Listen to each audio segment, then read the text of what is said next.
Ano pong ibig sabihin ng pagsulat sa 4Ps?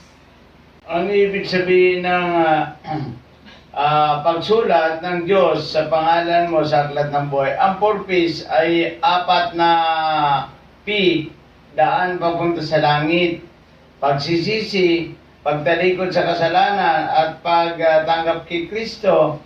Pagsulat ng iyong pangalan, yung pang-4 na 4P, pagsulat ng Diyos sa iyong pangalan sa aklat ng buhay. Kapag tinanggap mo si Jesus bilang Panginoon mo at tagapagligtas ng iyong buhay, isusulat ng Diyos ang iyong pangalan sa langit, sa katunayang ikaw ay anak na ng Diyos at ikaw ay may buhay na walang hanggan. Ito ang ibig sabihin, ito yung ibig sabihin nitong pang-4 na P, pagsulat ng Diyos sa iyong pangalan sa aklat ng buhay. Katunayan na ikaw ay may kasiguruhan, may katiyakan na ikaw ay ligtas.